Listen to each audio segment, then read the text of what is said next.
Olá, boa tarde. Estamos live. Bom, nós estamos aqui 3 minutinhos depois do horário das 2 horas, então acho que a gente já pode começar.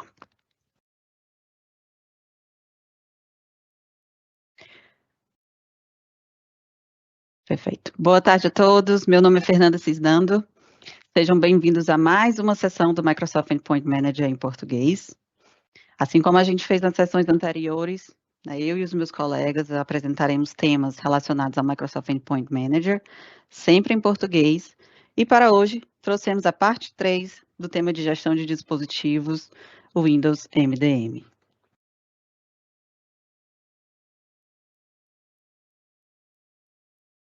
Apresento a vocês, os palestrantes de hoje, e nós temos o Marcos Barbosa, que é um Cloud Solution Architect de Modern Work. Nós temos a Tânia Lima, gerente do time de produto de Customer Experience do Microsoft Endpoint Manager. Temos também o Valdemar Carvalho, Technical Specialist do time de pré-vendas. Temos o Carlos Brito, gerente de produto do time de Customer Experience do Microsoft Endpoint Manager. E eu, Fernanda Cisnando, sou engenheira de escalação do time de Modern Experience no Fast Track.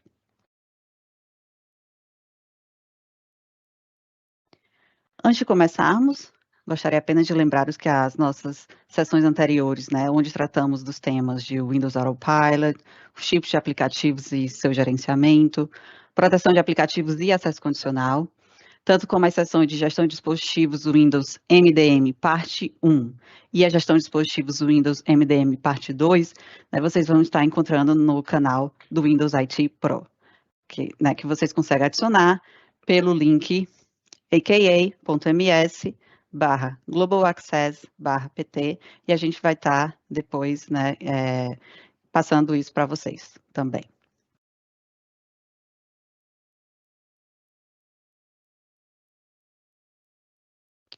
Na agenda de hoje, a gente vai estar falando sobre as linhas de base de segurança, os Secure Baselines.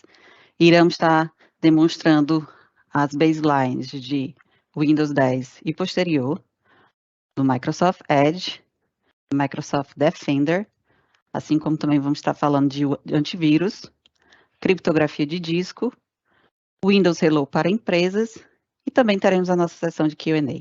Então, estejam preparados, mandem suas perguntas e aproveitem nessa sessão que está live para a gente responder e tirar as dúvidas de vocês. Só lembrando, que mantendo o foco, essa sessão, o foco dela em Cloud Only, então, ou seja, sem dependências do mundo on-premise. Será uma sessão com muitos demos, então peço que aproveitem, a oportunidade novamente e tragam as dúvidas de vocês.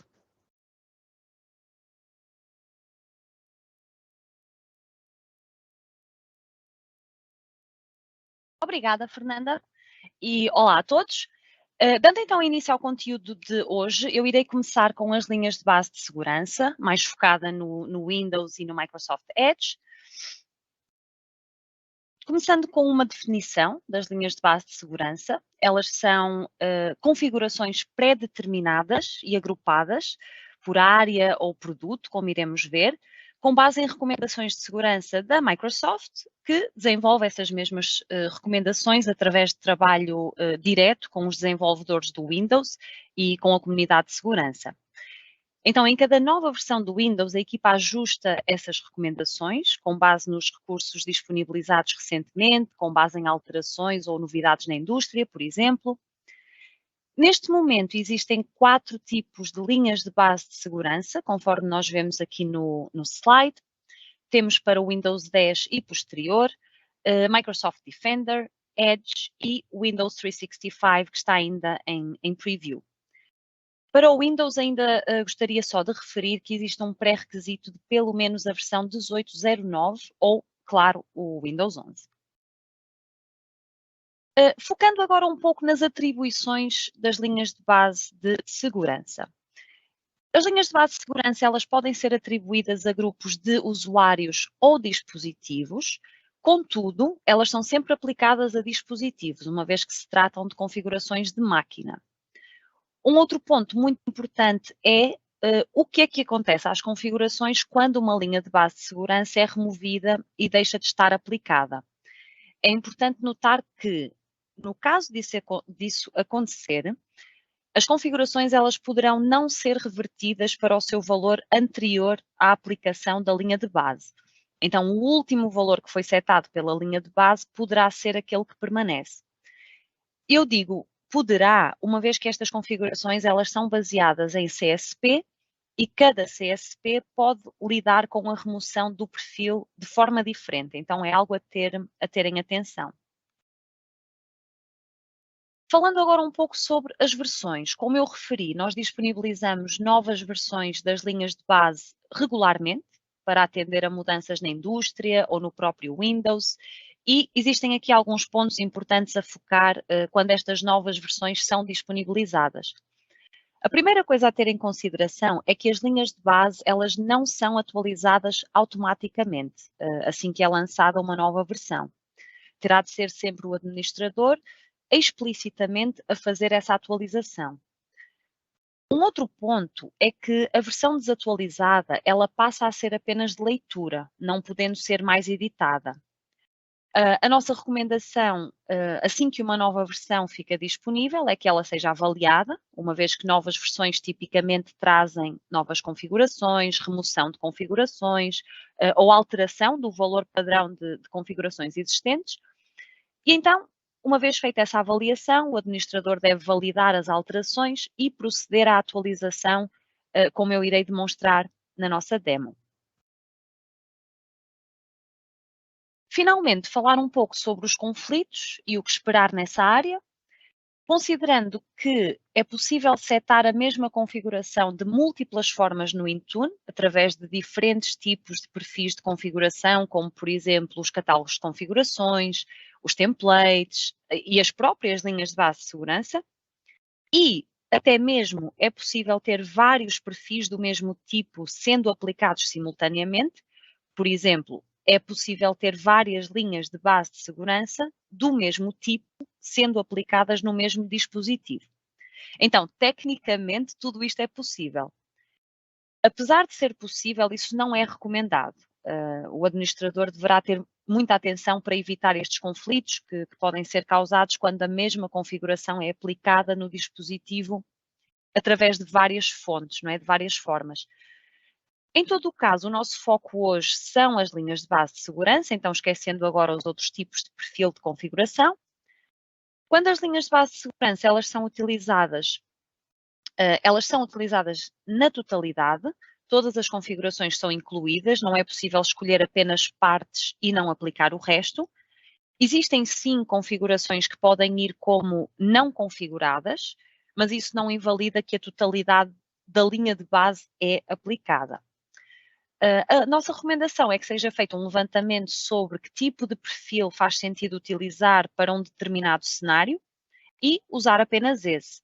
Um exemplo, vamos imaginar, eu quero configurar firewall.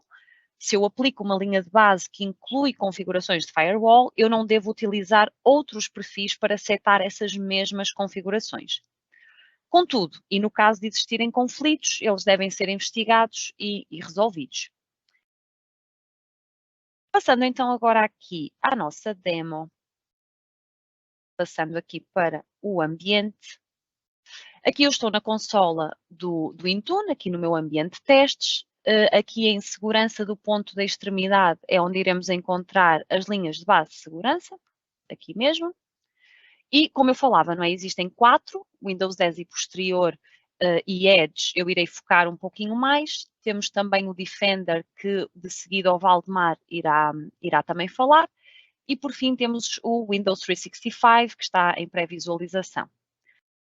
Entrando aqui no Windows 10 e posterior e simulando aqui a criação de um novo perfil, vamos imaginar algo deste género. Windows 10, eu posso colocar aqui uma descrição também. Aqui um ponto a terem atenção é o seguinte: quando novas linhas de base de segurança são criadas, elas são sempre criadas com a última versão disponível. Neste caso aqui para o Windows 10 e posterior, a última versão é de novembro de 2021 e é essa apenas que eu posso utilizar quando faço a criação de uma nova baseline. Avançando aqui para os nossos parâmetros, só para mostrar aqui as várias categorias, como podem ver tem muita coisa aqui, desde Firewall, o próprio Defender, tem aqui algumas coisas do Defender, Smart Screen, Wi-Fi, enfim, muita coisa aqui, por exemplo, mostrar aqui para Firewall as várias opções de configuração que existem. Como eu dizia, não é? É possível definir algumas delas como não configuradas, e aí, apesar da baseline ser, da linha de base ser aplicada, ela não vai mexer com a configuração existente. Mas então, como eu falava, não é? Tem aqui várias categorias, e a nossa recomendação é que o administrador possa realmente explorar, perceber o que é que tem, perceber o que é que existe, o que é que vai configurar.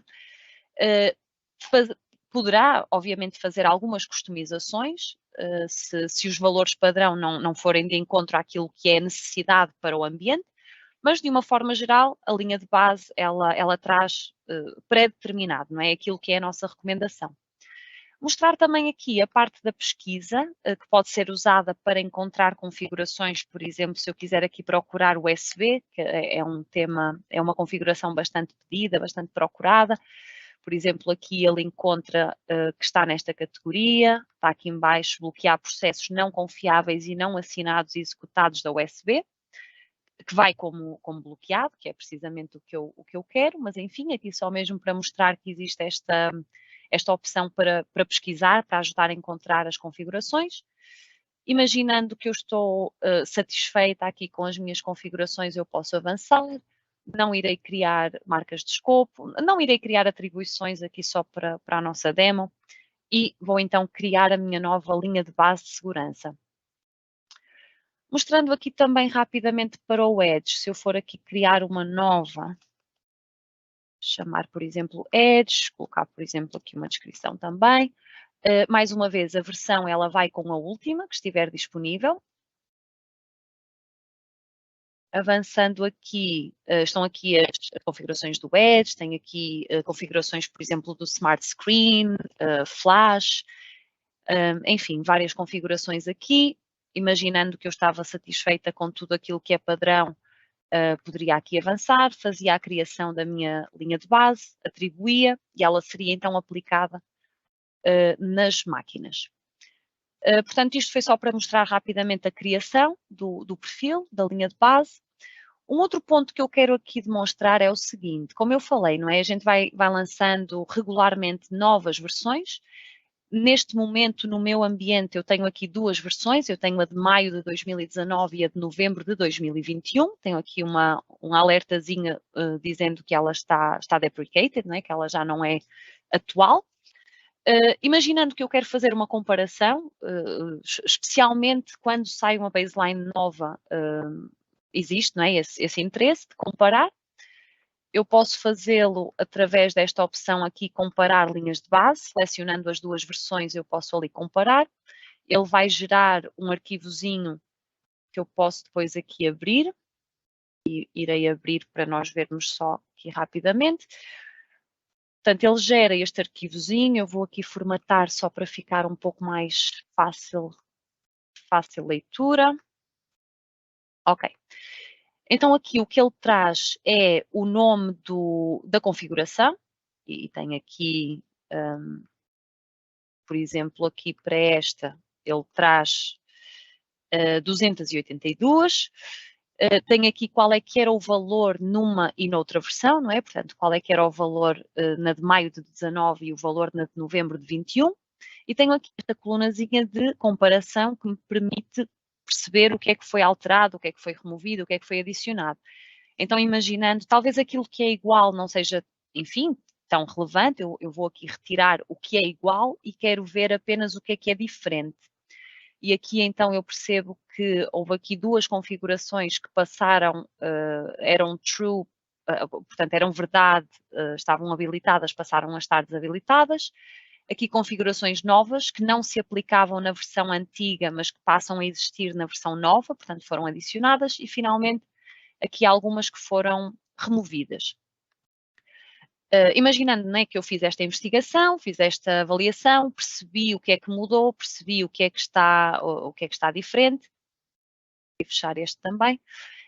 Imaginando que eu fiz toda essa diligência, não é, de entender o que é que está novo, eu posso então proceder à tal atualização que eu falava. Então, imaginando, por exemplo, eu tenho aqui esta que é de maio de 19, imaginando que eu quero avançar com a atualização, eu vou selecionar a minha linha de base e vou aqui fazer alterar versão. Oi, Tânia. Sim. Tem uma pergunta aqui, só para, desculpa te cortar. Não, claro. Que o pessoal está dizendo que o zoom da tela está um pouquinho ruim, talvez conseguir dar mais um zoom no browser, para ver se aumenta um pouquinho da letra. Deixa eu ver se isto ajuda. Melhora. Para mim melhorou. Para mim melhorou. Obrigado. Eu peço desculpa, não estava atenta àquilo que foi comentado. Ok, mas espero que tenha melhorado então, e se houver algum ponto em particular que queiram que eu volte atrás e mostre, eu posso também fazer isso, sem problema nenhum. Ok, mas então, Valdemar, alguma coisa que eu preciso de voltar atrás e mostrar novamente, avisa-me só, por favor, que eu faço isso com todo o gosto. Tudo bem. Ok, voltando aqui então à nossa versão, imaginando que eu quero atualizar esta linha de base, eu seleciono a linha de base, faço ali alterar versão. A minha única opção neste momento é atualizar para a versão de novembro de 21, porque eu não tenho nada mais recente no meu ambiente, então eu vou escolher essa mesma versão. Se eu fizesse aqui revisar a atualização, eu iria ter novamente aquele arquivozinho com o comparativo, nós já vimos isso. Portanto, eu vou... na verdade, talvez até possa fazer realmente novamente, uma vez que a tela estava um pouco... não se via tão bem. Eu vou abrir aqui só para mostrar rapidamente. Portanto, este era o que eu falava anteriormente, o tal arquivozinho de comparação que ele dá. E esta é a tal coluna de comparação, que é aquela coluna mais interessante, que nos permite rapidamente perceber o que é diferente, o que é que foi adicionado e o que é que foi removido entre as duas versões. Ok, mas voltando então aqui, eu escolheria a versão para a qual eu quero atualizar. Tenho aqui uma outra opção que eu preciso de fazer, e essa opção é se eu quero fazer a alteração, a atualização, mantendo customizações que existiam na versão antiga e trazendo essas customizações para a versão nova, ou se eu quero aceitar tudo aquilo que é valor padrão na versão nova e descartar as personalizações anteriores. Então, neste caso, eu vou aqui aceitar as alterações, faria aqui Submit, e a linha de base ela passaria a estar então com a versão de novembro de 21. Assim, eu concluo aqui a minha demo. Dizer uma outra coisa mais, que é um ponto importante também. Quando uma versão ela fica desatualizada, ela passa a ser apenas de leitura. Ela passa a não permitir edições. Ela continua aplicada na máquina, ela continua, enfim, continua aplicada, os valores continuam aplicados, mas eu como administrador, eu não posso mais editar. Ela passa a ser apenas de leitura. Agora sim, acho que concluo a minha demo e vou passar ao Valdemar para nos falar aqui da linha de base do Defender. Obrigado, Tânia. Boa tarde, pessoal. Eu vou dar início aqui, eu vou falar um pouquinho hoje da continuidade na parte de linhas de base de segurança, até mesmo se por alguma questão em si não conseguiram ver a última informação que a Tânia passou, devido a um pouquinho da questão da qualidade, eu vou até repassar alguns itens. Quando a gente fala um pouquinho da parte de linhas de base de segurança, eu vou focar um pouquinho na parte do Microsoft Defender.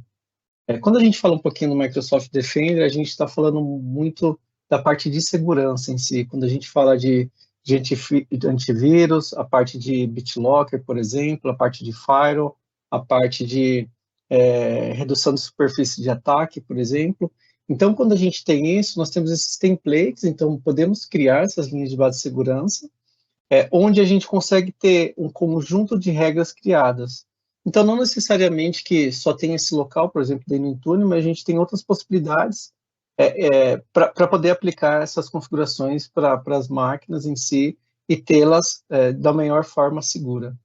Então, quando a gente fala da parte de linhas de base de segurança, a Microsoft trabalha com parcerias junto com o NIST, por exemplo, ou até mesmo o CIS, onde essas organizações geram, né, informações de itens de segurança, e a Microsoft trabalha entendendo quais são essas regras, não que as duas estão em compliance, batendo uma com a outra, que eu posso olhar uma e são idênticas até o que estão na parte de linhas de base de segurança.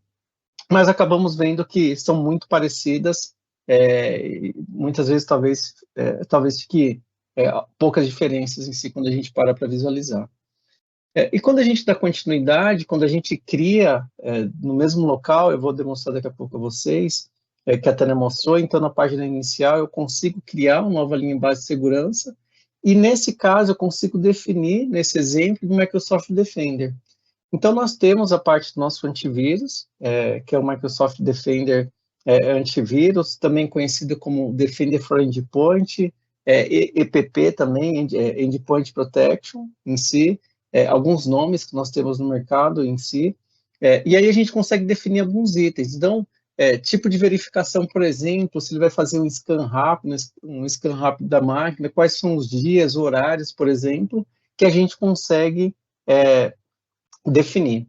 E o que a gente recomenda sempre? Sempre fazendo em ondas. Então, começamos com grupos de pilotos, depois ir atribuindo mais usuários, e depois para a empresa inteira. Por quê? Porque você precisa analisar, às vezes você pode bloquear muito uma estação, bloquear muitos recursos, e aí você vai impactar o dia a dia do usuário, o dia a dia da companhia, para que consiga, em si, ter um problema, ter um problema no usuário. Então, isso é o que a gente acaba recomendando para todas os clientes em si que façam desse formato. E aí, quando a gente faz a parte do baseline de segurança, a gente consegue ter algumas visualizações do que foi aplicado, por exemplo, do que não tem aplicado, se tem algum tipo de conflito, se tem erro, se não tem erro, e assim por diante. E como é que funciona isso? Eu vou demonstrar para vocês, que fica bem interessante aqui. Eu dei até um pouquinho mais de zoom na minha tela, se caso não estiver vendo com qualidade, vocês me informem, por favor. Então, aqui dentro do portal do Endpoint Manager, do Intune, eu tenho aqui segurança do ponto de extremidade. Quando eu venho no segurança do ponto de extremidade, eu tenho aqui linhas de base de segurança. Então, voltamos lá, igual a Tânia mostrou anteriormente, e aqui nessa tela eu tenho alguns itens. Então, linhas de base de segurança do Windows, Microsoft Defender, linhas de base do Microsoft Edge, e o Windows 365, que está em Preview. Quando eu venho, por exemplo, em algum deles, então eu posso selecionar um deles, por exemplo, no meu caso, eu vou selecionar Microsoft Defender para a linha de base, e neles eu tenho alguns itens. Então, tem umas versões, onde a Tânia, conforme a Tânia explicou, aqui eu tenho uma versão, que é a minha versão 6, eu só tenho uma no meu ambiente, que foi lançada em 12 de agosto de 2020, em si, e aí, conforme vai saindo novas versões, ou ela pode ser atualizada automaticamente, ou você pode falar assim, não, eu não quero que atualize minha versão, eu quero manter a que eu tenho, e eu vou ajustar, eu vou deixar o que eu tenho já configurado, para não perder o que foi feito. Por quê? Quando a Microsoft lança, acaba não sendo igual para todas as empresas. Então, para que eu não tenha esse problema de versionamento em si e atrapalhe o que eu já fiz, eu consigo manter o que eu já tinha. Então, quando eu venho em perfis, eu tenho um perfil que eu já tinha criado anteriormente. Então, eu posso criar um novo perfil. Então, eu posso vir aqui, então, criar perfil. Eu posso colocar como, por exemplo, Global Access em si. Então, foi um exemplo. Coloco um comentário como menu. E eu vou clicar em avançar. E aqui eu tenho uma série de itens. Então, igual a Tânia mostrou anteriormente, eu tenho, nesse caso, Defender, eu tenho BitLock, Device Guard, Firewall, instalação de dispositivo, Microsoft Defender. Então, temos só que lembrar que quando eu altero, não adianta eu alterar, por exemplo, eu alterei o Defender e o BitLocker, por padrão, já está como configurado, ele vai configurar todo, eu não tenho uma exceção. Então, se eu não quero configurar o BitLocker, eu tenho que deixar como não configurado, por exemplo. Então, eu tenho que avaliar todos os itens em si, porque se eu estiver pensando somente na parte de Defender, na parte de antivírus, por exemplo, eu posso ter sido impactado aqui. Então, nesse caso, eu teria que configurar todos os itens. Como próximo passo, eu vou clicar em avançar, eu poderia definir como marca de escopo, depois em questão de permissionamento em si. Atribuições, então, posso atribuir a um grupo, então, posso selecionar um grupo em si, que eu tenho, então, um grupo de máquinas ou um grupo de usuários. Posso também adicionar todos os usuários e todos os dispositivos. E aí, por final, eu clicaria em avançar, ele vai trazer um sumário do que foi feito, então, uma revisão, e logo em seguida eu clicaria em criar. Então, eu teria já esse perfil em si já criado. No meu caso, vou selecionar o que eu já havia criado anteriormente e atribuído ele a um grupo de estações. Então, quando eu venho em Defender, já me traz aqui um breve relatório das informações que eu tenho. Então, os dispositivos deram erro, conflito, não aplicado e com êxito em si. O que acaba sendo interessante é que eu posso monitorar, então, por status do dispositivo, status do usuário e status da configuração. Como eu selecionei esse grupo para um grupo de dispositivo, então eu posso vir aqui em status de dispositivos e validar se teve algum sucesso, algum pendente, por exemplo. Ou eu posso vir em si, então se eu clicar também nesse dispositivo, então aqui eu seleciono o dispositivo, e ele vai trazer as configurações do dispositivo. Então, se eu vir aqui em configurações do dispositivo, ele vai me listar todos os perfis que eu defini, não somente esse que foi definido em si, da parte de baseline. Então, nesse item de baseline que eu tenho ele aqui, mas também todos os outros. E aí, quando eu venho aqui, ele consegue me mostrar tudo que foi configurado. Então, itens de baseline que foram configurados, que não são aplicáveis, por exemplo, eu vou retornar aqui, e aqui eu consigo vir por status de configuração. Então, isso que é interessante, ele consegue nos trazer, então, todos os estados de configuração, eu consigo vir aqui o que foi criptografado, por exemplo, de disco, se ele está com êxito, com conflito ou com erro. Então, ele tem um erro aqui. Então, aqui nesse erro, eu teria que corrigir o erro que está acontecendo com essas máquinas, e assim por diante. E aí, a partir disso, pessoal, eu demonstrei um outro item interessante na parte de versões. Quando eu venho em versões e seleciono essa minha versão, ele consegue nos trazer aqui como é que está o status por categoria em si, o que cada item tem aplicado. Então, pelo total de meus dispositivos, ele não preencheu ainda todas as informações, mas conforme os erros de BitLocker, eu mostro que eu tenho 2 erros, e o restante, a porcentagem que foi aplicada às minhas estações. Então, aqui eu consigo visualizar, em cima dessa baseline de segurança do Defender, o que foi aplicado, tá? Então, isso eu consigo ter uma visibilidade muito maior em cima da minha estação. Dando continuidade, eu vou falar um pouquinho de antivírus também. A Microsoft, como eu disse anteriormente, nós temos a família do Microsoft Defender. Então, temos o Defender para endpoint, o Defender para identidade, o Defender para Office. Então, tem algumas famílias de Defender em si. E aqui, falando do Defender antivírus, nós temos Defender para endpoint. Dentro do Defender para endpoint, nós temos 2 possibilidades em si. Então, em macro, né, falando um conjunto macro. Então, temos a parte do nosso antivírus, que chama proteção da próxima geração, que é o Next Generation, e também a parte de detecção e resposta, que é o nosso EDR em si. Então, conseguimos ter no nosso ambiente a parte de proteção da próxima geração, que é o nosso antivírus mesmo, o Defender, que vem na estação. Hoje, a Microsoft em si é considerada como líder no quadrante do Gartner, como por parte de antivírus. Em si, foram feitas uma série de labs por uma série de instituições validadas em si em questão de processamento. Por quê? Porque ela tem uma proteção em tempo real, baseada no comportamento. Então, o que é machine learning, então, o que é estudo da estação. Então, a gente deixa de ter aquela versão anterior que a gente tinha. Então, tudo que a gente tem de malware em si, que esteja rodando na máquina, acontecendo na máquina, a Microsoft consegue avaliar isso. Por quê? Um dos sites ou uma das empresas mais que tentam ser invadidas é da Microsoft, devido à sua grandeza em si, e o que os hackers querem, de alguma forma, chegar, e são os mesmos produtos que a Microsoft utiliza dentro dos seus ambientes, e o que oferece para os clientes em si, e a partir disso consegue ter uma confiabilidade muito maior. quando a gente, dando continuidade aqui, como é que ela trabalha? Como que o Defender trabalha os motores de proteção? Então, é em cima de Machine Learning, então a parte de nuvem e a parte do client que tem na máquina. Então, essa parte de comportamento que eu tenho, a parte de heurística, de emulação, o que acontece? Em algum momento que esteja acontecendo algo em algum cliente da Microsoft ou algum site, então, temos todos os nossos sites, como Bing, como Xbox, como o site da Microsoft, todas os serviços que estão rodando por trás, então, todo o serviço de Defender, a Microsoft tem analisado, tem essa análise em si, e a partir dessa análise, o que está acontecendo, ela consegue ter um resultado muito mais rápido. Então, isso nos traz muito mais agilidade para quando saiu algum tipo de ameaça, um zero day, por exemplo, se ela teve algum cliente ou alguma localidade em qualquer lugar do mundo, ela consegue ter o resultado e já soltar essa atualização para todas as máquinas. Então, quando ela fala de nuvem, então a parte de client, o que acontece também na estação, ela consegue trazer mais agilidade para isso. E aí, o que tem de inovação na proteção dos arquivos em si? Então, ela tem uma análise dinâmica das URLs, então tem tipos. Então, o que está acontecendo, a atividade daquele arquivo em si, atividade descrita no disco, por exemplo, e o que de alguma forma está acontecendo. Então, todos esses filtros, então, ela trabalha em cima, junto com o Anti-Malware Scan Interface, para que ela consiga, em si, ter uma análise mais avançada.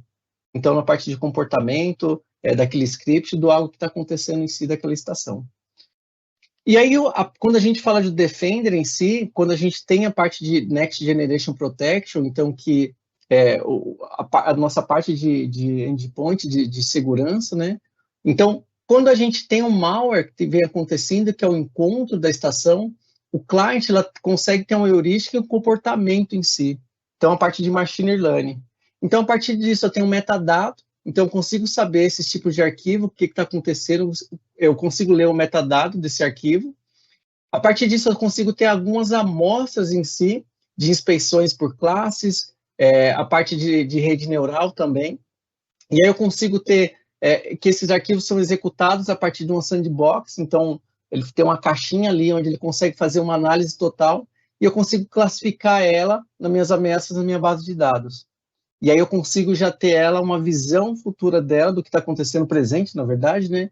E ter a atualização para proteger e enviar uma atualização de segurança para os meus outros clientes em si.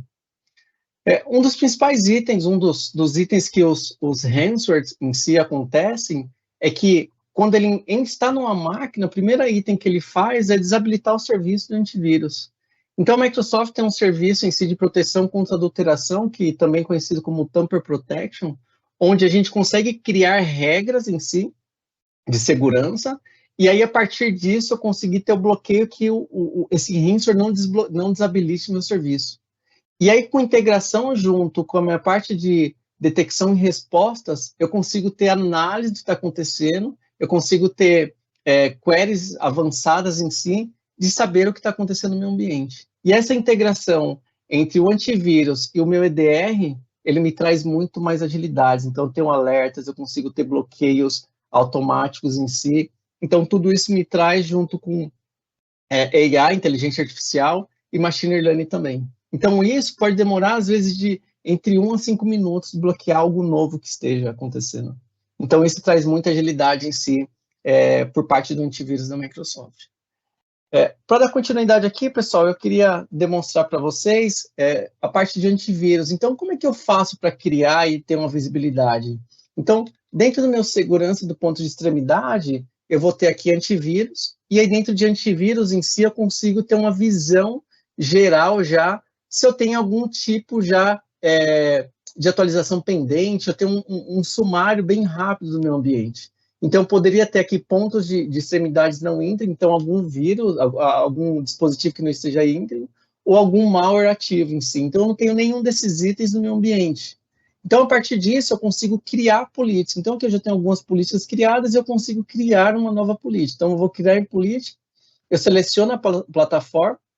Então, eu tenho o Windows 10, Windows 11, Windows Server, macOS, bem lembrado, já havia esquecido de comentar, também é suportado para macOS e dispositivos móveis, e também o Windows 10, 11 e o Windows Server quando a gente fala de Configuration Manager.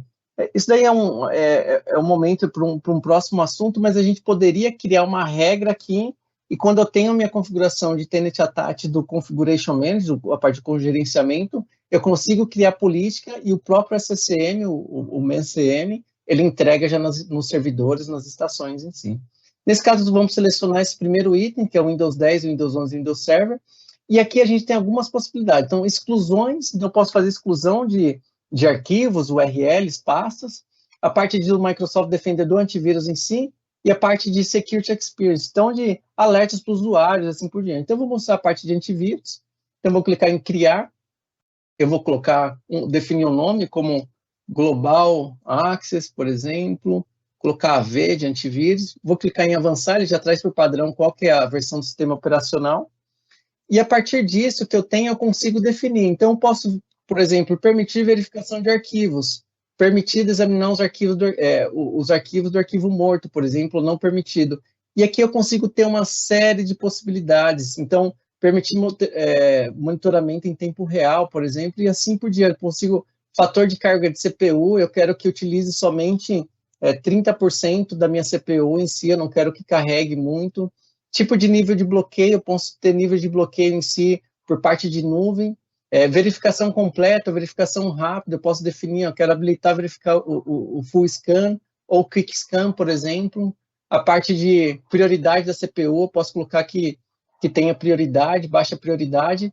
E aqui também eu tenho itens de exclusões. Então, eu tenho uma série de possibilidades, se a gente for passar item por item, a gente acaba tomando todo o tempo da sessão, para os outros palestrantes a gente vai impactar, e aí eu consigo avançar, e a partir de avançar em atribuições do mesmo formato. E lembrando a vocês, pessoal, sempre esteja alinhado com o time de segurança. Talvez alguns de vocês que já são do time de segurança estão acompanhando, então isso tem que ser muito bem analisado em si, para não ter nenhum impacto na companhia inteira. Então, vou clicar em avançar para o final e criar. Então, nesse caso, tem uma criação. Então, eu criei uma política. Mas eu gostaria de mostrar para vocês uma política que eu já tenho criada já. Então, eu já tenho uma política criada e assinalada, eu vou selecionar ela. E aqui, do mesmo formato, eu consigo ter uma monitoração dela rapidamente, ver o status do dispositivo, então, se está pendente ou não, e o status de configuração.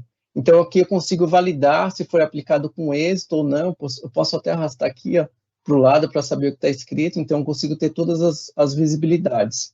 E o que é interessante, eu consigo ter todos esses itens em relatórios. Então, aqui do lado esquerdo eu consigo ter relatórios. Quando eu seleciono em relatórios, eu vou ter a possibilidade em si de segurança do ponto de extremidade, e aí eu tenho o Microsoft Defender Antivírus. Aqui no meu caso, eu consigo saber quais são as máquinas em si, como é que estão o status delas. Então, nesse caso, estão limpas as 6 máquinas, não tem verificação completa pendente, nem reinicialização, então eu poderia ter todas as informações aqui, então eu tenho um sumário, ou eu posso ter uns relatórios com mais informações. Então, o status do agente, então como é que está meu agente? Está atualizado, não está? Então, ele mostra aqui todas as minhas máquinas, então se está limpa, qual que é a versão, por exemplo, se tem alguma falha crítica, o status do... Então, eu tenho uma série de itens, olha, eu tenho muitas colunas de informações, e eu posso gerar, exportar essa informação, salvar no arquivo CSV, e a partir do momento que eu tenho um CSV, eu consigo trabalhar em cima deles, com relatórios em cima dessas informações que eu exportei. Ou eu posso vir aqui em malware detectado também. Então, aqui eu consigo ter uma visibilidade em si do que for detectado, se eu tivesse algum malware, por exemplo, informado. E aí, quando eu mostro, vejo na minha estação também, pessoal, bloqueou, eu tinha deixado desbloqueado, e ela bloqueou, mas rapidamente. E aqui, quando eu conecto na minha máquina, deixa eu ver se eu tenho alguma outra... Eu tenho algumas máquinas virtuais aqui de testes, e aqui, quando eu aplico o antivírus, então eu tenho o meu status aqui embaixo do meu antivírus, então meu logo do Defender, e aqui eu consegui definir uma mensagem, que é da empresa Config MGRBR Support, eu poderia ter um telefone aqui, o nome da empresa, para entrar em contato. E quando eu entro aqui na parte de vírus e threat protection, na parte de proteção a ameaças, quando eu clico nele, eu posso bloquear ou deixar aberto para fazer um scan, por exemplo. Então, eu tenho opções de scan, posso bloquear que o usuário não tenha acesso a isso, ou posso deixar habilitado. Mas o que é interessante é que eu também tenho a parte de configurações de proteção eu já recebi uma política ó, essa política está configurada pelo administrador de Real Protection, de Cloud Delivery Protection, e eu não consigo alterar. Porque se isso o usuário consegue desabilitar, pode ser um problema, que aí eu deixo de ter, ó, por exemplo, Temper Protection, por exemplo. Então, isso acaba nos trazendo mais segurança, tá? Então, aqui eu tenho algumas possibilidades em si na parte de antivírus, que eu gostaria de ter demonstrado a vocês. Pessoal, muito obrigado. Isso que eu tinha a dizer a vocês. O nosso próximo palestrante é o Marcos Barbosa.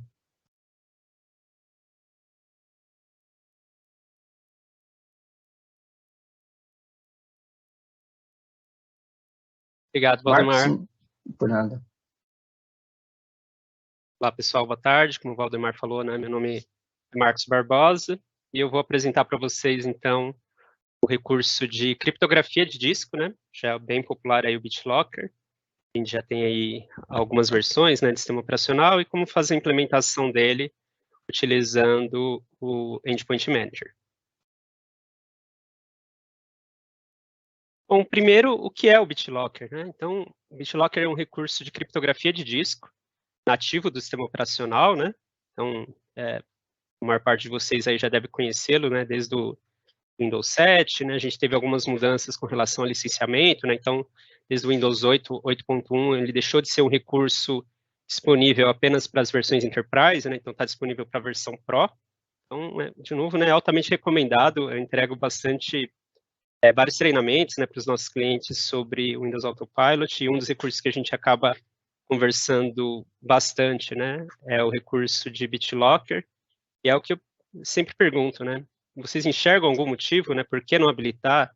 Eu, sinceramente, não. Então, assim, minha recomendação logo de cara, né, vocês têm nos requisitos, utilizando o Endpoint Manager ou os métodos tradicionais, né, habilitem o BitLocker, porque ele é realmente um recurso importante e nativo do sistema operacional para protegê-la ali, né, contra qualquer tipo de ataque offline, né? E o que a gente chama de ataque offline? Realmente perda ou roubo de dispositivo, né? Então, inclusive, né, não pensando necessariamente só sobre dispositivos móveis, né? Por exemplo, laptops ou notebooks, tablets, né, com Windows, a gente pode extrapolar isso também para os desktops, né? É porque a gente sabe que existem casos, né, de roubo de disco, né, roubo de HD, de computadores dentro do escritório, né, dos clientes. Então, provavelmente o laptop, né, o notebook aí está mais sujeito a esse tipo de ataque, porque as pessoas saem, né, com o equipamento do escritório, mas é algo que pode acontecer realmente em qualquer cenário. Então, é altamente recomendado habilitar. Um outro cenário, né, além do cenário de perda e roubo, que são os cenários mais comuns, né, que a gente vê aí os clientes pensando em campanhas de adoção de BitLocker, outro cenário é como você, quando chega o fim, né, do ciclo de vida do dispositivo, o que é que vocês fazem, né, com esse equipamento? Então, tem algumas empresas que têm recursos, processos muito bem definidos, né, então, antes do equipamento simplesmente ir ali para algum tipo de depósito ou processo de lixo, né? Não vou nem discutir aqui a questão de sustentabilidade, né? Mas pensando realmente do ponto de vista de segurança da informação, o seu dispositivo, né? A informação, na verdade, que estava naquele dispositivo continua segura depois que você desativou, né? Aposentou esse dispositivo. E tem algum método que garante que esse dado não vai poder ser recuperado, né? Então, é importante também pensar e olhar para o BitLocker para esse tipo de cenário. Então, realmente, prevenção contra ataques offline de perda ou roubo, mas também gerenciamento de ciclo de vida do dispositivo, né? Para garantir que em nenhum momento ali alguém vai ter acesso à informação da companhia. Tá? E o BitLocker também ele traz ali uma garantia de integridade, né, dos componentes de inicialização e dos dados de configuração de inicialização, né? Ou seja, ele faz uma validação junto com alguns outros recursos, né, que a gente já tem de segurança ali do Windows 10, se teve algum tipo de alteração, né, dos componentes que são responsáveis pela inicialização do sistema operacional, ele vai entrar no modo de recuperação. Então, isso é uma garantia, né, para proteger, é uma das garantias que a gente tem para proteger o dado, então, que está armazenado naquele disco. E falando de BitLocker, né, apesar de, pelos métodos tradicionais ali, né, com as soluções correntes ali, né, comuns. Então, MBAN, né, para os clientes ali que utilizam o MBAN, já vale mais uma vez o reforço da informação, né, o MBAN está em suporte estendido, em breve aí vai perder o suporte por completo, então a gente sempre recomenda que vocês busquem as outras soluções, né, que são suportadas atualmente. Nós não lançaremos, né, nenhuma versão nova do MBAN, então realmente pensem em adoção, seja do Endpoint Configuration Manager, seja do Endpoint Manager, né, dependendo aí do cenário que vocês, do roadmap, né, que vocês têm ali para o cenário de dispositivos. Mas voltando para o nosso mundo cloud aqui, né, então o BitLocker tem vários métodos de proteção, né, o que a gente chama ali de protectors, quando você habilita o BitLocker, mas pensando no cenário aqui que a gente está apresentando para vocês, né, nessas sessões aqui do MEI em português, cenário de máquina de dispositivos Azure AD Joined, e cenário realmente onde você quer fazer a implementação do BitLocker de forma silenciosa, o chip de TPM, né, então, que já não é algo mais tão raro, né, da gente ver ali nos nossos dispositivos, principalmente em dispositivos corporativos, é altamente recomendado, né, na verdade, para esse cenário de instalação silenciosa e automática do BitLocker, ele é requerido, né, mandatório. Mas vamos tentar explicar um pouquinho, né, do que é o TPM. Então, o TPM realmente é um dispositivo de segurança, né, então é um hardware ali que faz parte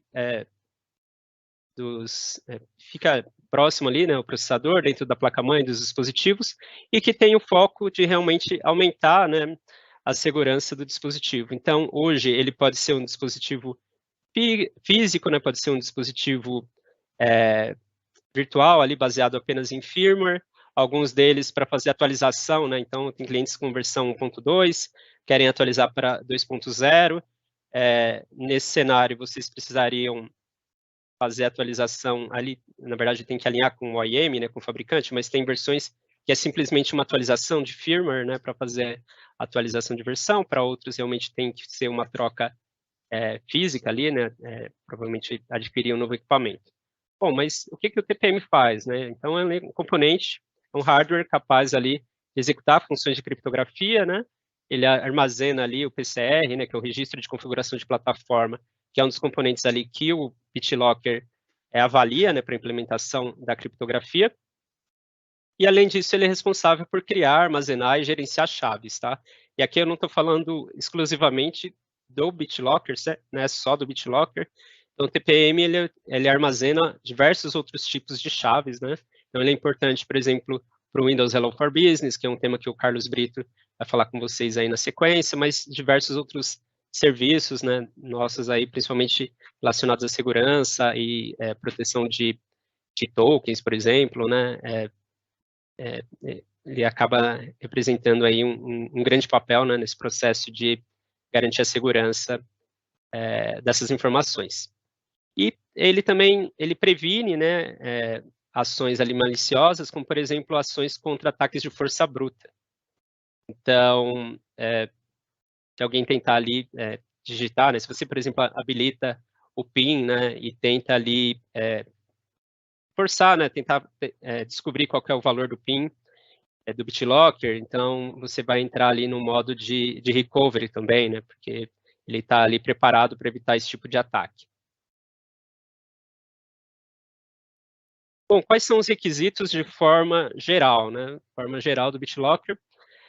O BitLocker, então, é altamente recomendado, né? Não é mandatório, quando a gente olha para o BitLocker de forma geral, que você utilize um chip aí de TPM versão 1.2 ou superior. Você não esteja usando, né, a BIOS no formato legado, né, que realmente já esteja utilizando aí o EFI ou o EFI para habilitar o recurso de boot seguro, né, que também é recomendado para o cenário geral, mas não é mandatório. É mandatório se você já estiver usando o chip de versão 2.0 do TPM. E o HD, mandatoriamente, precisa ter duas partições, né? Então, uma partição, isso olhando para o disco de sistema operacional, né, não para os demais. Mas o disco de sistema operacional precisa ter, então, uma partição ali que está com o sistema operacional, utilizando o sistema de arquivo NTFS, e uma outra partição FAT32 ali com pelo menos 350 MB. E com relação à implementação do BitLocker, né, o processo de criptografia, então o BitLocker faz o processo ali de criptografar cada setor do disco, né, de forma separada, e cada setor do disco é criptografado por uma chave que a gente chama ali de FVEK, né, de Full Volume Encryption Key. Essa chave, né, a FVEK, ela também é criptografada. Na verdade, a gente consegue, né, definir o tamanho da chave FVEK através de política, né, que pode ser ali de 128 ou de 256 bits. E essa chave, então, a FVEK, é protegida por uma outra chave, né, que é a chave ali de proteção do volume, que é um tamanho ali de 256 bits, e, por consequência, é protegida por um par de chaves gerado pelo chip de TPM, que são as chaves SRK, que utilizam aí 2048 bits, tá? O processo de criptografia, né, ele é executado em modo single thread, né? Então, ele realmente, a ideia dele é que você não gere ali um consumo de performance muito alto, mas quando a gente pensa ali no processo de descriptografia, né, ele já muda realmente a execução para um cenário de multithread. E com relação a setores de disco, né, se a gente tiver algum problema, setores de disco com defeito, por exemplo, né, esse cenário, eles não são criptografados. Mas legal, né? Vamos pensar de novo, apesar de novo o BitLocker ter diversas opções de configuração, tem diversos tipos de protetores, né, que a gente pode incluir. Vamos realmente pensar no mundo ideal, né, na melhor forma de se fazer isso, principalmente pensando no cenário de um dispositivo de nuvem, né, num dispositivo Azure AD Joined. Então, a melhor forma realmente é a criptografia automática e de forma silenciosa, né, do dispositivo. Para isso, quais são os pré-requisitos? Então, para esse cenário, o dispositivo precisa conter, né, um chip TPM 1.2 ou 2.0, quando a gente fala de um Windows 10, e 2.0 para o Windows 11, mas aí é um outro cenário, né? O Windows 11, mandatoriamente, vocês precisam usar um chip 2.0, né? Não é nem um requisito especificamente do BitLocker, né? Para o sistema operacional como um todo. Bom, o que mais, né? A gente precisa mandatoriamente, precisa utilizar o modo UEFI, né? Então, não posso mais utilizar o BIOS Legacy. E também precisa estar habilitado a parte de Security Boot, né, ou inicialização segura. Proteção por DMA precisa estar habilitada e a gente também precisa de 250 megabytes ali de espaço livre no disco. Se os usuários finais entrarem nos dispositivos, né, como administrador, você precisa estar usando pelo menos o Windows 10 versão 18.03, e para usuários padrão, né, se o usuário que está logado ali ou não tiver privilégio administrativo, no mínimo a 18.09, tá? Mas, de novo, pessoal, apesar da gente sempre ver nessas questões de versões mínimas para utilizar os nossos recursos, a nossa recomendação é usem sempre as versões mais novas, né? Porque, de novo, ao longo dos anos ali, várias correções já foram sendo implementadas, então realmente não vale a pena sofrer com algumas coisas, né? Faça a implementação do BitLocker, sim, o mais rápido possível, mas sempre fiquem atentos a utilizar as versões suportadas, né? Pelo menos aí de cada um dos nossos sistemas operacionais. Bom, e por último, o dispositivo precisa estar ingressado no Azure AD ou no Azure AD híbrido, né? Para que a gente consiga fazer a implementação via Endpoint Manager. Para que a gente consiga habilitar, né, a criptografia do BitLocker de forma automática e silenciosa, tem duas configurações, depois eu vou fazer uma demo aqui de criação do perfil, mas temos duas configurações que são mandatórias, tá? Vocês não habilitarem essas duas opções, a criptografia não vai ocorrer de forma automática e silenciosa. Então, a primeira é ocultar o aviso sobre a criptografia de terceiros. Então, ele não vai fazer nenhum tipo de aviso caso tenha alguma outra criptografia de disco, né, de soluções de terceiros. E também permitir que os usuários padrão habilitem a criptografia durante o autopilot, tá? Essas duas opções precisam mandatoriamente ser habilitadas. Bom, e aí sempre vem, né, aquelas perguntas, quando a gente fala de BitLocker com os clientes, vários deles ainda têm receios com relação a como fazer, né, em casos do BitLocker entrar no modo de recuperação, quais tipos de informação, né, eu deveria compartilhar com o meu time de técnico de campo, né, com o meu service desk, as pessoas que realmente, e às vezes até com o usuário, né, então os cenários que a gente deveria ter ali documentado. Então a gente tem isso bem claro, né, nas nossas documentações, mas vou destacar aqui, esses são os cenários que podem desencadear um processo de recuperação, né, do BitLocker. Então, por exemplo, mover a unidade protegida do BitLocker para o novo computador, né, então lembre-se que eu disse que o BitLocker, ele checa ali, né, faz uma verificação de todo o processo de inicialização.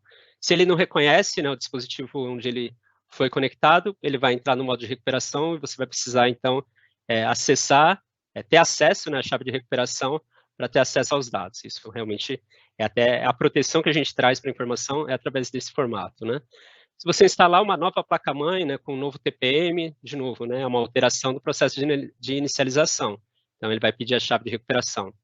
Desligar, desativar, tomar alguma ação para limpar as informações do TPM, né, ele não vai reconhecer as informações que ele tinha gravado no chip, então também ele vai entender que é um novo dispositivo e vai pedir a chave.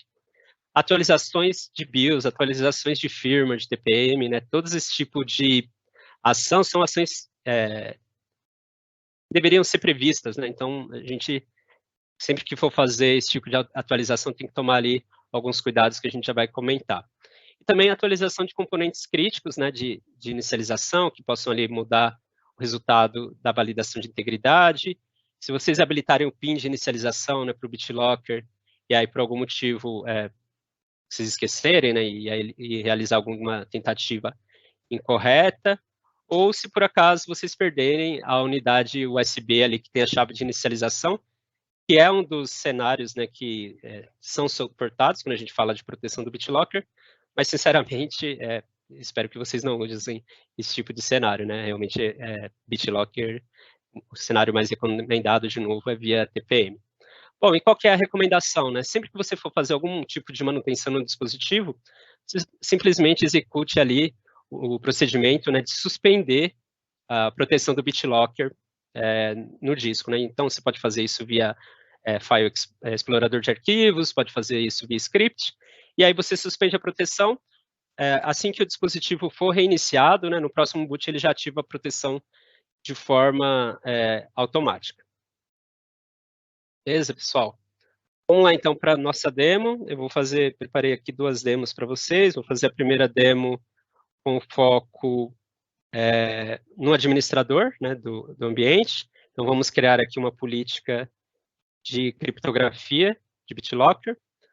Então, vocês podem ir aqui na parte de segurança do ponto de extremidade, criptografia de disco.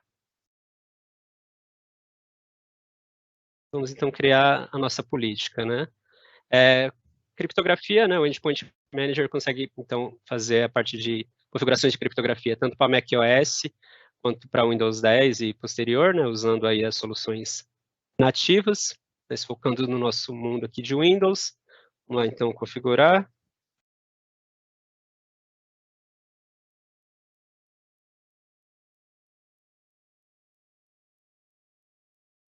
Avançar.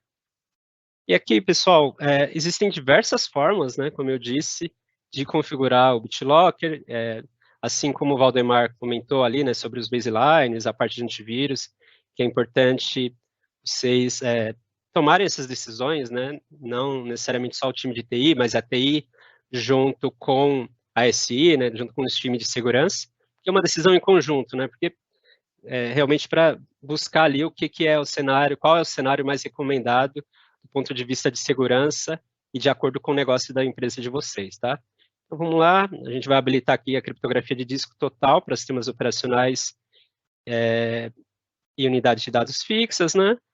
Vamos habilitar aquela opção que eu comentei para vocês, né, que é mandatória, se vocês querem fazer o BitLocker de forma silenciosa. Então, essas duas, que é ocultar o aviso de criptografia de terceiro e permitir que os usuários padrão habilitem a criptografia durante o autopilot.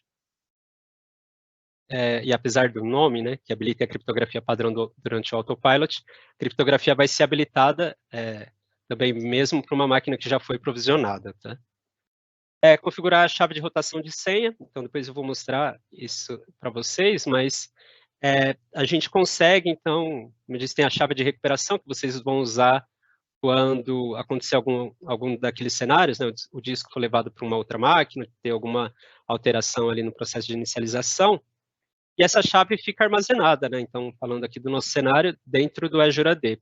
Vocês podem configurar, definir aqui por política, para que sempre que essa chave for utilizada, né, para acessar o dispositivo, que a política faça uma troca da chave, tá? Então, se vocês não configurarem, ele não vai fazer essa troca de forma automática, vai ficar realmente a chave ali de modo permanente. A recomendação, então, é habilitar a rotação, os cenários aqui que a gente vai falar mais em Azure AD, então estou habilitando a rotação nos dispositivos ingressados no Azure AD. Bom, essa é a política base, né, que vale para todos os tipos de disco. Agora a gente vai fazer as configurações aqui para o disco de sistema operacional. E aí, para o disco de sistema operacional, então, a gente vai colocar a autenticação aqui de inicialização como necessária. E aí vocês podem, de novo, né, tem diversas formas de fazer isso, e no próprio informativo aqui, né, de cada configuração, vocês vão ver qual é o cenário recomendado para quando vocês querem utilizar, habilitar, né, o BitLocker de forma silenciosa. Então, a gente vai exigir o chip de TPM para esse cenário, e eu vou bloquear aqui o PIN de inicialização, vou bloquear também a chave de inicialização de TPM compatível, e vou bloquear o cenário de PIN e chave de inicialização de TPMs compatíveis, tá? Dá para fazer outras opções aqui, mas para o nosso cenário de lab, vou deixar assim. A parte de recuperação, né, do sistema, da unidade do sistema, vou configurar. E aí a criação da chave de recuperação, vou colocar aqui como permitido. Beleza, recuperação da unidade de sistema, deixar como permitido, configurar o pacote de recuperação, deixar a opção de senha e chave, e vou exigir que esse dispositivo faça o backup, né, de informações de recuperação no Azure AD. Né? Então, dessa forma, a gente garante que a informação da chave vai ser registrada ali no Azure AD. Criação de senha de recuperação, vou deixar como obrigatório. E aí aqui mais experiência do usuário, né? Então, vou ocultar as opções de recuperação durante a instalação do BitLocker, para que o usuário não tenha nenhuma opção aqui, né? Não selecione nenhuma opção diferente do que a gente está fazendo. E quero garantir que o BitLocker só vai ser habilitado, né? Só vai criptografar o disco depois que as informações forem armazenadas ali, no nosso caso, no Azure AD. Bom, por último, ainda na parte de disco de sistema operacional, vamos configurar aqui qual vai ser o método, né, de criptografia para discos de sistema operacional, né, ainda mais acima do Windows 10, a gente usa aqui o AES XTS, e eu vou escolher essa chave com o modo com tamanho de 256 bits. Legal, agora vamos habilitar também o BitLocker para as unidades fixas, né, discos rígidos aí, de forma geral, né, não necessariamente só de sistema operacional. Então, também configurar aqui a recuperação, permitir aqui a criação do arquivo da chave, deixar como sem chave, exigir que o dispositivo faça backup de informações no Azure AD,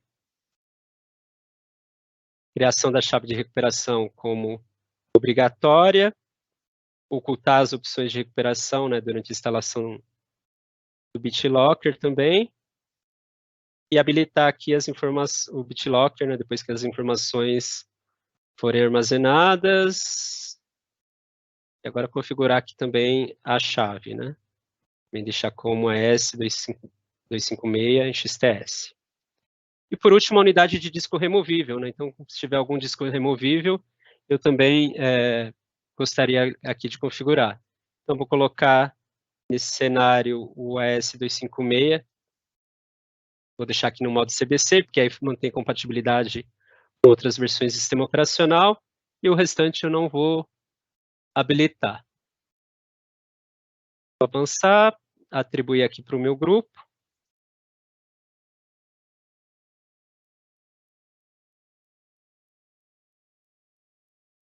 Tem aqui um grupo dinâmico que contempla todos os meus dispositivos Windows 10 e Windows 11.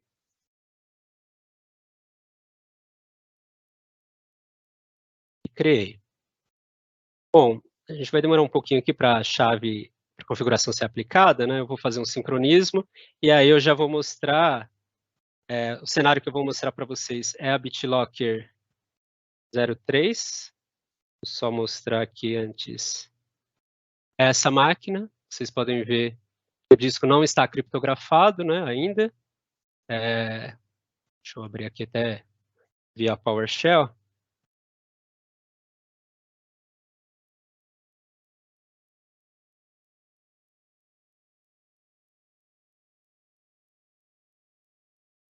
Então, vocês veem que está 0% criptografado.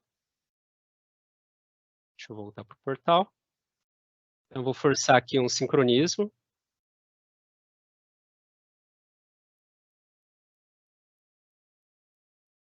Enquanto a gente espera ali, né, espero que seja rápido dessa vez, mas enquanto a gente espera, eu vou mostrar para vocês um outro dispositivo, né, que já foi criptografado. Então, a gente tem um relatório aqui dentro do Endpoint Manager, um relatório de criptografia. E aí a gente tem aqui, então, algumas máquinas, né, a máquina que eu vou mostrar para vocês, essa daqui, a BitLocker 01. Então, como eu disse, esse relatório ele vai capturar essas informações independente de você ter uma política, né, de criptografia habilitada. Aqui a gente, como vocês podem ver, diversos dispositivos, né, conversão de TPM, status, né, se está preparado ou não para a criptografia, e qual que é o status da criptografia. Temos a BitLocker 01, que foi um dispositivo que eu já fiz, né, criptografia previamente. Então, vocês veem aqui toda a informação, que ele foi criptografado, qual que é o perfil ali que foi habilitado, e o status, né? Então, foi implementado com êxito, inclusive com a versão de TPM, né? Então, esse relatório é bem completo, aí ajuda a gente com uma visão de como está o cenário do ambiente. Outra coisa que a gente consegue ver, do lado aqui do Endpoint Manager ainda, vamos lá naquela máquina BitLocker 01,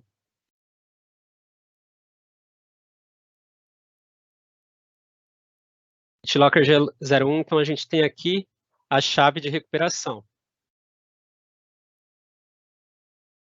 Então aqui a gente tem a identificação do disco, né? Então, se a máquina tivesse mais de um disco, a gente teria ali várias linhas, né, com a identificação de cada um. Também, clicando aqui em mostrar a chave de recuperação, eu tenho a identidade aqui a identificação do disco e a chave de recuperação, que então pode ser informada ali para o usuário, para o técnico de campo, para quem realmente estiver na frente do dispositivo, né, para realizar ali a recuperação. Legal, pessoal? Então, essa é a experiência do lado do administrador. É importante a gente reforçar essa propriedade, né, apesar de a gente conseguir acessar a chave de recuperação do lado do Endpoint Manager, essa é uma propriedade do dispositivo, né, e que precisa ser uma propriedade que é, na verdade, do dispositivo no Azure AD. Então, a gente precisa ter as devidas permissões, né, para conseguir visualizar. Então, eu vou voltar aqui para o slide, só para mostrar para vocês aqui quais são as roles, né, que teriam essa permissão. Então, aqui eu estou usando aqui a Intune, administrador do Intune, né, mas vocês podem usar outras funções internas, né, funções built-in ali, ou roles built-in do Azure AD, né, que também vão ter permissão de acesso à chave de recuperação, como administrador de segurança, administrador do Intune, administrador ali de assistência técnica, o administrador global, e outros mais, né, como vocês podem ver aqui. Além disso, vocês podem criar, né, alguma função personalizada, né, se for o caso. Então, eu quero ali que o meu helpdesk tenha acesso à chave de recuperação, né. Então, vocês podem utilizar, criar, né, um outro papel ali também. Legal? Agora vamos falar um pouco sobre a visão do dispositivo, né? Fazer uma demo rápida também. Vamos lá, nesse cenário, né? Eu tinha mostrado já para vocês a BitLocker Demo 01, né? Que, como eu disse para vocês, foi criptografada antes. Agora vamos ver se deu tempo, com emoção. Vamos ver se a BitLocker 03, só faltou fazer uma coisa aqui, eu esqueci de tirar o disco que estava, desmontar uma ISO, mas a gente faz isso rapidinho. Isso é para quem já fez a implementação de BitLocker, esse é um comportamento, situação comum às vezes, né? Então não pode ter discos, um pendrive ou alguma outra coisa que você não deseja criptografar nele, senão o processo de criptografia não funciona. Beleza, vamos lá forçar um outro sync.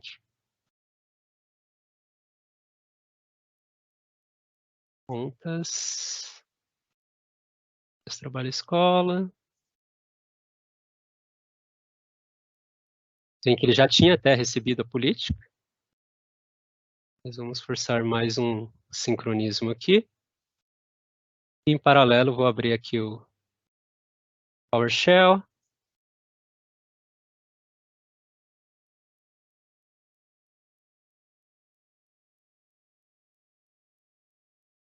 Ver se ele já começa a receber. Vou abrir também o Event Viewer aqui.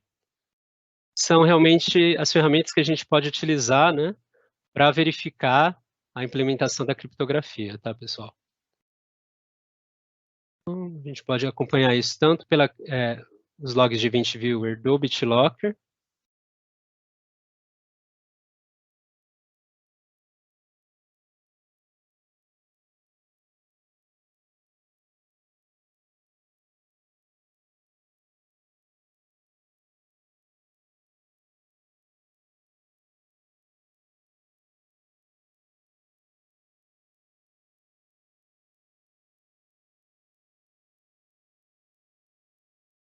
Iniciou já o processo de criptografia, tá? Então agora é realmente só esperar aí até alcançar os 5%. A performance disso, né, vai depender, lógico, do tipo de hardware, se vocês estão usando um disco mecânico ou um disco com SSD.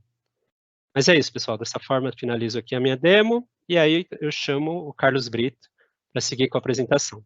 Obrigado, pessoal. Até a próxima. Obrigado, Marcos. E olá a todos. Vou compartilhar o conteúdo. Obrigado pela presença. Gostaria de passar alguns minutos para falar com vocês sobre Windows Hello para empresas. Vamos começar com o que é o Windows Hello para empresas. O Windows Hello para empresas é realmente o primeiro passo para que não precisamos ter que lembrar de usuários e senhas, né? Ele substitui as credenciais que você normalmente colocaria de usuário e senha no Windows pela autenticação forte do usuário com base em um par de chaves assimétricas. Ou seja, não terá mais o problema de você ter que lembrar de usuários e senhas para os diferentes recursos a ser acessados corporativos, educativos ou até mesmo acessar o seu computador de Windows. Eu queria mostrar aqui no lado direito, na verdade, mostrar o produto completo, né? Esse é um usuário que, na verdade, é um professor que completou o processo de Windows Hello para empresas e, nesse caso, nesse computador que está aqui, foi utilizado e configurado a metodologia de biometria usando impressão digital e também utilizando o PIN, que é um dos métodos mais comuns de configuração do Windows Hello.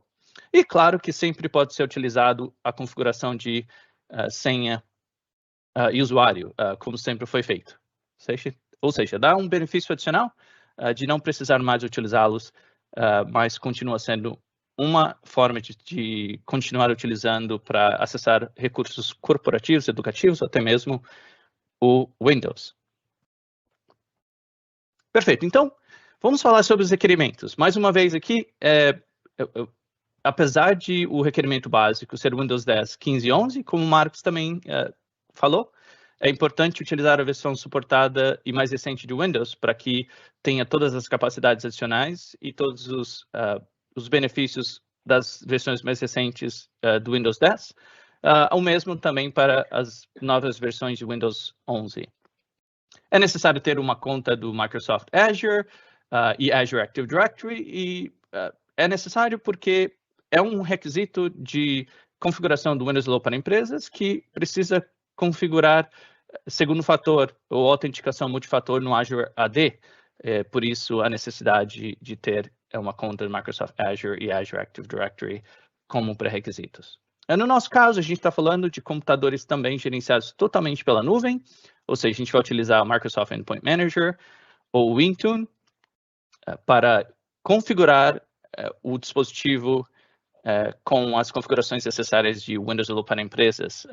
Isso é opcional, mas claro que isso facilita na implementação para que seja feito tudo de forma automática. E por último, esse pré-requisito de Azure AD Premium é para que facilite o autorregistro dos computadores no Azure AD no momento de configuração inicial do computador ou no momento que o dispositivo é feito o Azure AD Join, para que não tenha que, na verdade, ter que fazer um processo manual para poder colocar o dispositivo também no MDM desejado. No nosso caso, o Microsoft Endpoint Manager Intune.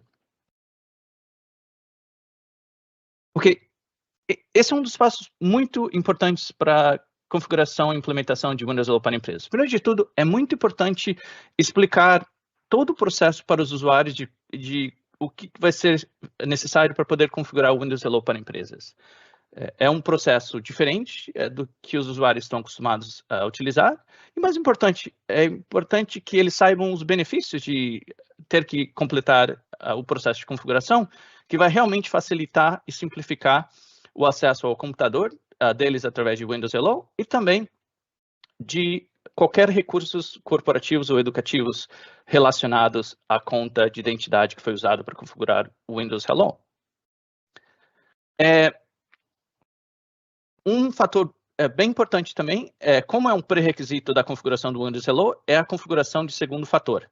E é sempre recomendado que faça a configuração de segundo fator para os usuários antecipadamente, para que o processo de implementação do Windows Hello seja muito mais simplificado, porque uma vez implementado o segundo fator, o processo de configuração de Windows Hello é extremamente simples. E a gente vai ver isso aqui em detalhes. Na verdade, a demonstração que eu vou fazer do usuário vai mostrar o processo incluindo a configuração de Windows Hello e a configuração do segundo fator. Você vai ver que é um pouquinho mais complexo quando faz os dois ao mesmo tempo, ao invés de fazer a configuração do Windows Hello depois de fazer a configuração de segundo fator. Outra coisa importante também é que, uma vez que a configuração de Windows Hello é feita, ela é aplicável para o computador onde a configuração foi feita e pode ser utilizada para acessar recursos corporativos e educativos, até mesmo o computador, mas somente no dispositivo registrado. Ou seja, se você logar em outro computador onde essa configuração não for feita, não vai ser possível utilizar o Windows Hello em outra estação ou dispositivo. Outra coisa também aqui, é muito comum organizações terem políticas que pedem para a conta de Azure Active Directory, até mesmo de AD, serem modificadas de tempo em tempo, e essa mudança de senha não, na verdade, tem qualquer tipo de efeito na configuração de Windows Hello, que é ótimo, na verdade, porque independente das alterações de senhas, a configuração de Windows Hello continua sendo válida para que eles possam utilizar para logar nos computador ou recursos educativos ou corporativos. Outra coisa importante também é que, uma vez configurado por política, o Windows Hello para empresas precisa ser configurado pelo usuário. Não seria algo opcional se a política está configurada. Da mesma forma que, se for desabilitado também por política, não pode ser opcionalmente habilitado pelo usuário. Também muito importante para que a parte de tecnologia de informação que está implementando isso saiba desse comportamento. Ok, agora vamos dar uma olhada de como funciona o Windows Hello. Na verdade, é um sistema bem distribuído, com vários componentes, e, na verdade, tem três etapas principais: registro, provisionamento e autenticação. O registro é onde o dispositivo, na verdade, utiliza a identidade do provedor, que no nosso caso aqui, a gente está falando de dispositivos que estão Azure AD Joined, seria então o utilizando a identidade de Azure Active Directory para poder fazer o registro do dispositivo.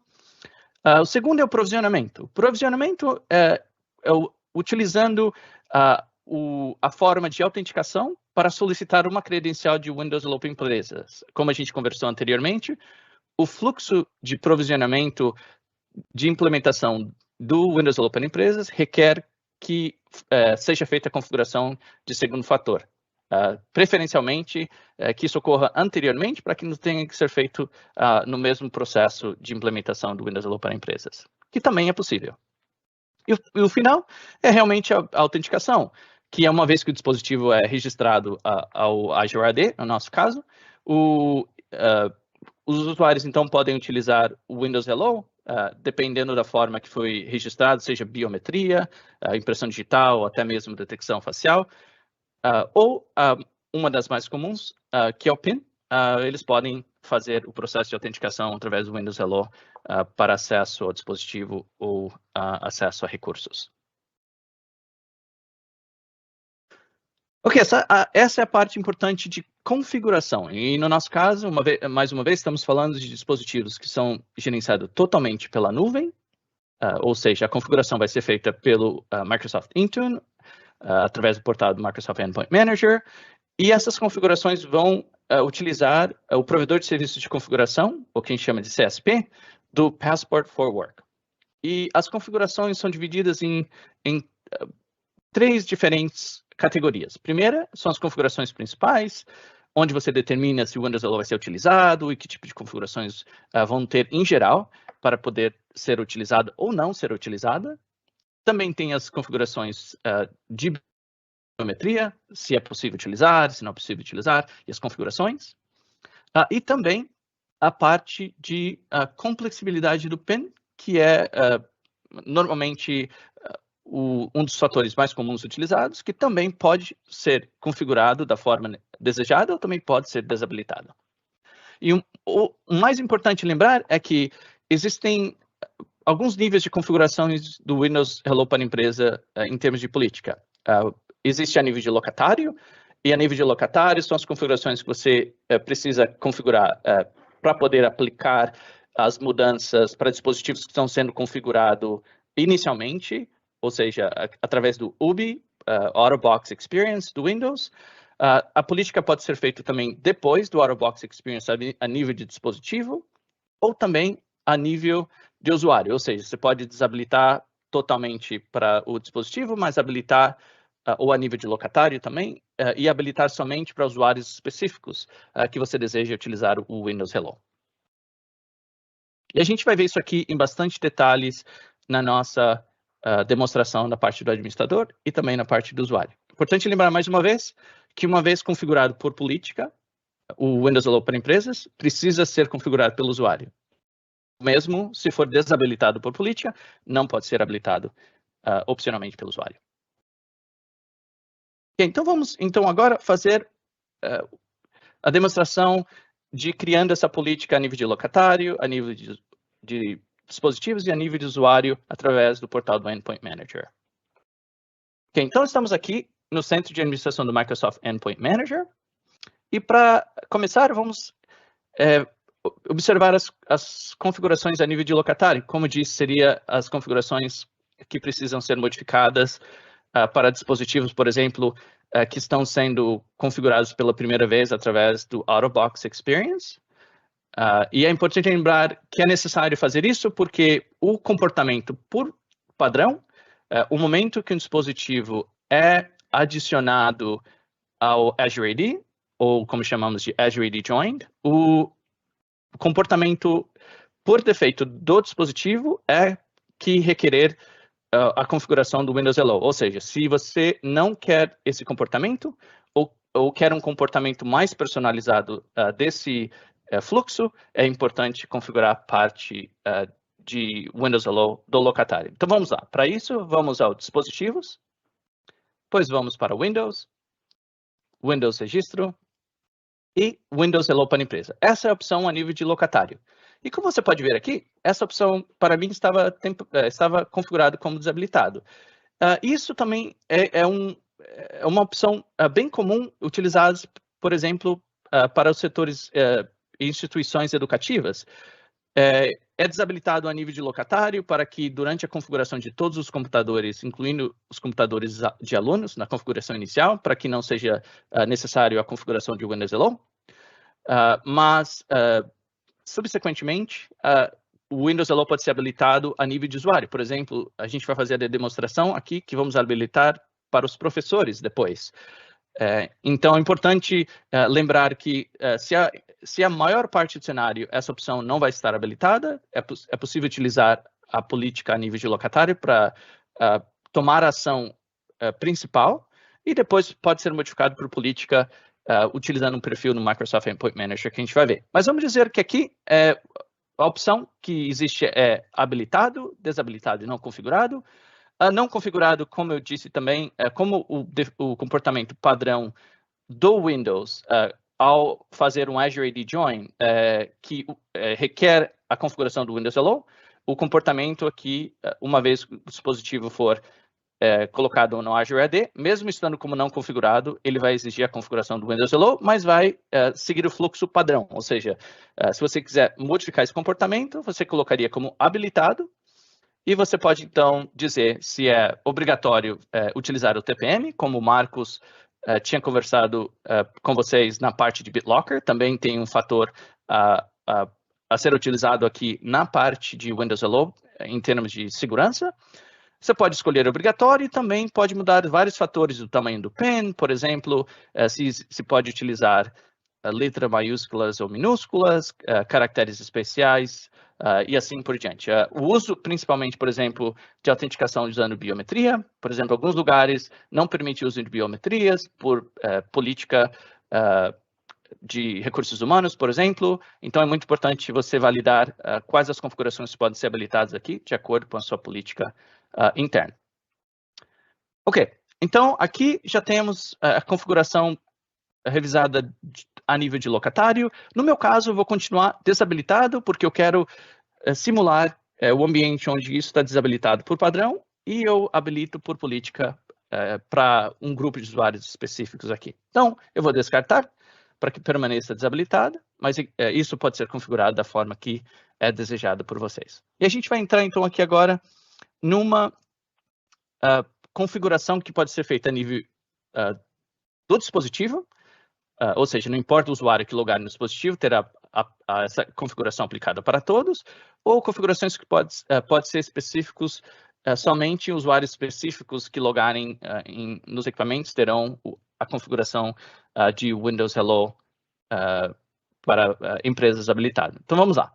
A gente vai entrar, então, aqui, perfis de configuração, vou clicar em criar, a gente vai escolher Windows 10 posterior, e dessa vez a gente vai escolher catálogo de configurações para facilitar na criação para a gente. A gente vai colocar o nome de Windows Hello para empresas.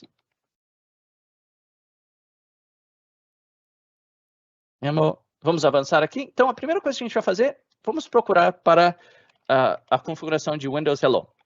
Vou dar pesquisar aqui. E o que vamos ver é que vai ter uma porção de configurações que inclui ambas configurações que aplicam para todo o equipamento ou dispositivo, ou configurações que podem ser específicas para o usuário. Por exemplo, pode ser que seja desabilitado totalmente para o dispositivo, mas tem habilitado para um usuário específico, e esse usuário específico vai ter a opção habilitado, que nesse caso a opção habilitado para o usuário vai ser honrada, baseado na atribuição de que usuário que está no grupo dessa política específica. É o que a gente vai fazer, porque a gente já desabilitou essa política a nível de locatário, então a gente vai configurar as settings aqui que estão aplicáveis para o usuário, para somente permitir com que os professores de um certo grupo podem utilizar o Windows Hello. Vocês podem ver aqui que as configurações que suportam a nível de dispositivos e usuários vão ter duas configurações aqui. Uma que não tem nenhuma denominação vai ser as configurações a nível de dispositivo, e as que tem em parênteses usuário vai ser a nível de usuários. Existe uma porção de configurações aqui, então na verdade isso vai até o final aqui. E a primeira coisa que eu quero configurar a nível de usuário é que realmente eu quero usar o Windows Hello para a empresa. Ok? Então, tenho certeza de que está habilitado agora para esse grupo que eu vou atribuir aqui. E agora eu posso configurar, por exemplo, o tamanho mínimo. Eu quero, por exemplo, que o tamanho mínimo seja pelo menos 6, por exemplo, e o máximo, vamos dizer, 16. Por exemplo, pode ser o valor que você deseja para que também não seja extremamente complexo. Outra coisa que você pode ver aqui, permitir o uso de biometria, isso aqui está a nível somente de dispositivo, se eu quiser permitir ou não. Ou seja, eu posso permitir a biometria a nível de dispositivo, para que o usuário também possa usufruir de biometria também como forma de configuração do Windows Hello para empresas. E aqui eu posso configurar se pode ter letras maiúsculas ou não. Eu vou dizer que sim, pode ter letras maiúsculas. E também posso configurar o histórico de PIN, por exemplo. Só isso que eu vou configurar aqui, porque tem uma porção de configurações, e uma vez escolhendo o Windows Hello, você pode ter, na verdade, uma porção de configurações que pode ser utilizada baseada na política do seu ambiente. Então, vou terminar por aqui, o que eu configurei, vou avançar, então, e eu vou escolher, na verdade, a atribuição aqui para um grupo específico, que vai ser esse ABC professores de escola secundária, que eu vou dizer o quê? Eu quero que eles configurem o Windows Hello, porque a gente quer que eles tenham uma forma mais fácil de acessar o computador, e eles têm também configurado a parte de segundo fator, utilizando o telefone pessoal, por exemplo, que não é o caso para os estudantes. Então, para os professores não tem problema. Então, eu vou avançar aqui. Criar. Pronto, aqui já criamos a política que vai ser aplicada a qualquer usuário que esteja dentro desse grupo de ABC, professores das escolas secundárias. Então, agora, o que vamos fazer? Vamos voltar na apresentação e vamos dar uma olhada agora na experiência do usuário. Então, temos aqui um computador, que é o professor, que a gente acabou de configurar todas essas settings que está dentro do catálogo, para que ela possa fazer a configuração de Windows Hello. Então, vamos lá. Eu vou descrever o processo. Mais uma vez, esse processo inclui também a configuração de segundo fator ao mesmo tempo, para vocês verem como adiciona um pouquinho de compatibilidade. Então, ela logou no computador e está dizendo, ok, você precisa configurar o Windows Hello, porque a política da gente diz que precisa utilizar o Windows Hello. Aí você vai ver aqui, vai ter que autenticar com a conta corporativa, o escolar, do Azure AD. Uma vez fazendo isso, porque não foi configurada o segundo fator, ela vai precisar completar também a implementação e configuração do segundo fator. Aqui, por padrão, vai te dar a oportunidade de fazer isso através do Microsoft Authenticator, se você quiser utilizar a autenticação de aplicativo. No meu caso, eu não quero fazer isso. A gente vai fazer a autenticação utilizando um telefone, utilizando uma mensagem de texto. Então, a gente vai escolher telefone aqui, vou confirmar. Preciso adicionar o telefone do professor que está completando o processo, para que podemos, então, enviar um código específico que possa ser utilizado para a configuração de segundo fator. Ou seja, até aqui, nesse momento, a gente está configurando o segundo fator. Não tem nada a ver, na verdade, com o processo de implementação do Windows Hello para empresas, mas é um pré-requisito, ou seja, está sendo completado antes, que podemos continuar agora, sim, que vamos prosseguir com a configuração do Windows Hello, que nesse caso vamos utilizar só o PIN, e como a gente configura o PIN mínimo de 6 caracteres, a gente vai colocar 6 caracteres aqui, e dar um OK. Pronto. Essa seria a simplicidade, na verdade, se o multifator, o segundo fator já estivesse sendo configurado, a única coisa que seria necessário fazer, na verdade, é configurar o PIN ou configurar biometria, se for o caso que o computador ou a política é permitida. E aí está. Aqui, nesse momento, o usuário poderia utilizar o Windows Hello para acessar os recursos educativos ou corporativos, ou, ao fazer um reinício do dispositivo ou um log-off, poderia entrar no computador utilizando os fatores que foram configurados durante o processo de configuração do Windows Hello para empresas. Ok, isso termina a cobertura sobre o Windows Hello para empresas. Espero que tenha sido informativo para vocês. E eu vou passar de volta para Fernanda, que vai prosseguir aqui e encerrar a nossa sessão. Para você, Fernanda. Obrigada, Carlos. Bom, a gente vai pular a sessão de perguntas e respostas, tá? Nós já tivemos algumas perguntas que foram colocadas aqui para a gente, foram respondidas. Então, respeitando o tempo de vocês, né, da live, já que a gente já passou de alguns minutos, tá? A gente vai pular essa sessão. Queria só trazer para vocês o nosso tema da nossa próxima sessão, que será sobre gerenciamento de dispositivos Android. Então, hoje a gente encerrou a parte de sessões em relação ao tuning de MDM para Windows, e a gente vai iniciar a nossa parte de gerenciamento para dispositivos móveis, né, começando com Android. Aqui nós temos alguma lista de referências, tá, onde vocês vão estar tendo acesso a essas referências quando a gente fizer, a gente vai estar enviando todo esse conteúdo de apresentação que foi realizado hoje, então vocês vão ter acesso a essas referências, tá bom? E queria dar o nosso muito obrigado em nome de todo o time, tá? Muito obrigada pela presença de vocês. Fiquem atentos nas nossas próximas sessões, a gente vai estar disponibilizando a próxima data em breve, tá? E aguardamos todos vocês. Muito obrigada mais uma vez e tenham uma boa tarde.